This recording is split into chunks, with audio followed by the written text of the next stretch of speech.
దాంట్లో అలహాబాద్ హైకోర్టు 50 ఏళ్ల క్రితం చేసిన వ్యాఖ్యను ఉటంకిస్తూ కోర్టు చేస్తూ ఎన్హెచ్ఆర్సీ కామెంట్ చేసింది. అప్పట్లోనే చేశారు.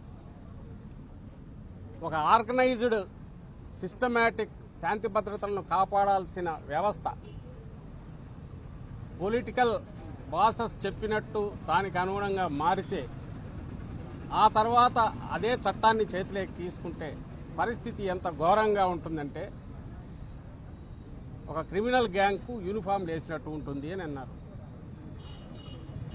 దాన్ని కోర్టు చేస్తూ మళ్ళీ ఎన్హెచ్ఆర్సీ ఈ మధ్య ఒక జడ్జిమెంట్లో చెప్పింది. దానికి 200% ఎక్కువ ఈరోజు ఇక్కడ పరిస్థితి కనపడుతుంది. ఈరోజు మేము ఇక్కడికి వచ్చి చూసిన వ్యక్తి లక్ష్మీనారాయణ అనే వైఎస్ఆర్సీపీ సానుభూతి పరదు. ఏ పార్టీ సానుభూతి పరదో ఏ పార్టీ కార్యకర్త కూడా ఇక్కడ ఇష్యూ కాదు. దీంట్లో క్యాస్ట్ను కూడా తీసుకొచ్చాడు. ఎవడు తెచ్చినోడు పొలిటికల్ లీడరో ఇంకోడో లేకపోతే కుల సంఘం నాయకుడో కాదు, ఓ డిఎస్పీ. ఈ సాక్షాత్తు ఈయన వీడియోలో చెప్పిన మాటల్లోనే వస్తుంది. నువ్వు ఫలానా కులం వాడివి కాదా, ఈ పార్టీతో ఎట్టున్నావు. డిఎస్పీకి ఏం పని నాకు అర్థం కావట్లేదు. అసలు డిఎస్పీ పంచాయతీ చేయడం ఏంది? 50 ఏళ్ల క్రితం వినేవాళ్ళం ఇట్లాంటివి. ఎమర్జెన్సీ, ఆ తర్వాత ఎక్స్ట్రీమిజం మొదలయ్యాక, పోలీసులకు ఎక్స్ట్రాడినరీ పవర్స్ ఇచ్చాక వాటి ముసుగులో వాళ్లే సొంతంగా జడ్జిమెంట్లు ఇవ్వడం, వాళ్లే పంచాయతీలు చేయడం, వాళ్లే శిక్షలు వేయడం మొదలయ్యాయి. అలాంటిది నుంచి ఊపిరి పీల్చుకుంటూ ఒక 10-15 ఏళ్ళుగా పోలీస్ అంటే ఫ్రెండ్లీ, సిటిజన్ ఫ్రెండ్లీ పోలీస్ అనేది కాన్సెప్ట్ వచ్చి బాగా ముందుకు పోతున్న దశలో జగన్మోహన్ రెడ్డి గారి ఆధ్వర్యంలో దాన్ని పూర్తి 100% ఇంప్లిమెంట్ చేస్తున్న దశలో దాని నుంచి ఒక్కసారి తిప్పి మళ్ళీ 50 ఏళ్ళ వెనక్కు ఒక అప్రకటిత ఎమర్జెన్సీ, ఆ సిచ్యువేషన్ ఈరోజు కనపడుతుంది. నీ చేతిలో ఒక పవర్ఫుల్ వెపన్ ఉండి దాన్ని చట్టాన్ని ప్రొటెక్ట్ చేయడానికి ఇంప్లిమెంట్ చేయడానికి ఉండాల్సిన దాన్ని పొరపాటున కన్నా నువ్వు ఇటు తిప్పితే ఎంత ఘోరంగా ఉంటుందంటే, ఎందుకు క్వశ్చన్ చేసేవాడు ఉంటుంది, క్వశ్చన్ చేయలేము. ఎవడైతే అరాచకం జరిగిన చోట ప్రొటెక్ట్ చేయాల్సిన వాడే తనే అరాచక శక్తి అయితే ఇంకెవరి దగ్గరికి పోతారు? ఇది బలమైన పొలిటికల్ పార్టీ కార్యకర్తలు నాయకులకి ఈ పరిస్థితి ఉంటే సామాన్యుడి పరిస్థితి ఏంది? నిన్నటికి నిన్న కాలేజీ శాతవాహన కాలేజీ అని కొట్టారు రాత్రికి రాత్రి. ఇష్యూ నాకు పెద్ద దాంట్లోకి పోనవసరంలా. ఒక 50-60 ఏళ్ల నుంచి నడుస్తున్న ఎడ్యుకేషన్ ఇన్స్టిట్యూషన్, అది రాత్రి అర్ధరాత్రి పోయి కొట్టాల్సిన అవసరం లేదు.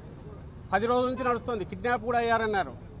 ఒక పవర్ఫుల్ పొలిటికల్ లీడర్, టీడీపీకి చెందిన నాయకుడు కిడ్నాప్ చేశారు ఎమ్మెల్సీ అని అన్నారు. న్యూస్ వచ్చాయి. గవర్నమెంట్ ఏం చేస్తుంది? మొన్న తెనాలిలో జగన్మోహన్ రెడ్డి గారు కూడా మొన్న వెళ్ళి వచ్చారు.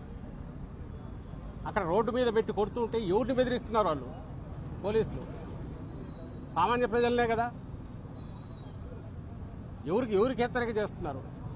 సంఘ విద్రోహక శక్తులు అంటే నువ్వు వాళ్ళతోనే కలిసి వాళ్ళతోనే నువ్వు ఆర్గనైజ్డ్ క్రైమ్ నడిపిస్తున్నావు.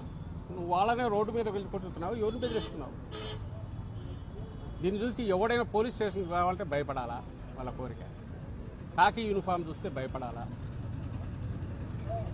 అట్లా కాకుండా నిజాయితీ ఉండే నాయకులందరూ వీఆర్లో ఉన్నారు. ఆఫీసర్లందరినీ వీఆర్లో పెట్టేశారు.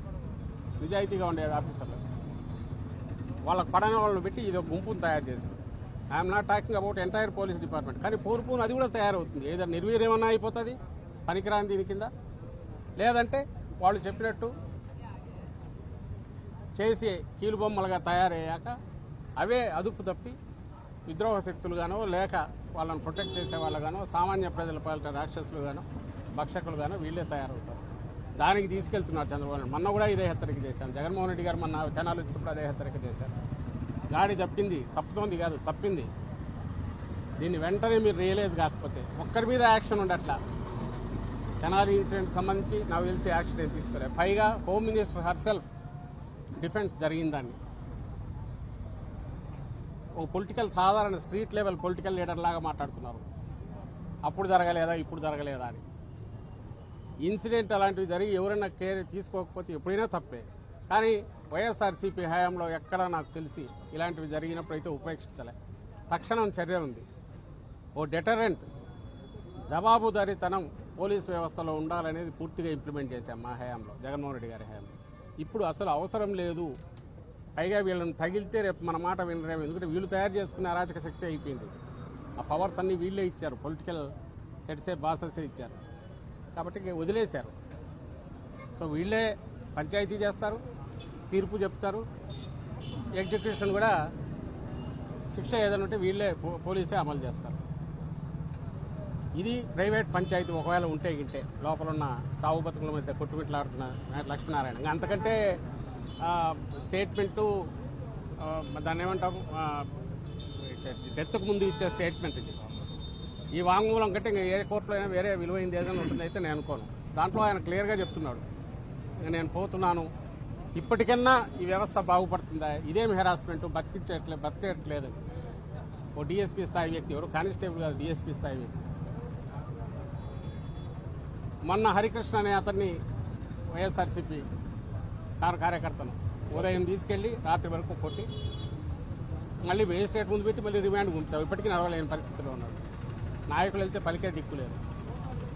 మేము కూర్చుంటాం ఎక్కడంటే మీ మీద కేసు పెడతామని బెదిరిస్తున్నారు. ఇంకా అంతకుముందు మా సోషల్ మీడియా యాక్టివిస్ట్తో మొదలైంది, మహిళలతో సహా సుధారాణి 3 రోజులు తిప్పారు. పిల్లలు పక్కన వాళ్ళని లాగేసి భార్యాభర్తలు ఇద్దరిని వేరువేరు చేసి ఎక్కడో హైదరాబాద్లో ఉంటే తీసుకొచ్చి ఎస్పీతో సహా, ఒక ఎస్పీ స్థాయి అధికారి ప్రకాశం జిల్లా ఎస్పీతో సహా 3-4 రోజులు పోలీస్ స్టేషన్లు తిప్పుకుంటూ ఎక్కడ ఉన్నారని హెబియస్ కార్పస్ వేయాల్సి వచ్చింది. తర్వాత ఇంకో మహిళ కృష్ణవేణి. ఈ నిన్నటికి నిన్న వీళ్ళకి పోలీసుల పరిస్థితి ఎట్టే ఉంది. ఎప్పుడైతే అరాచకం ఇదేందో చిన్న సైజు పోలీసులు వాళ్ళకు దెబ్బ. కాళహస్తిలో ఓ కానిస్టేబుల్ ఎవరో ఎమ్మెల్యే డ్రైవరు తాగినాడని చూడకపోతే అతను తీసుకెళ్ళి కొట్టారు. కొట్టి మళ్ళీ ఇంటికి పిలిపించి కొట్టించారు.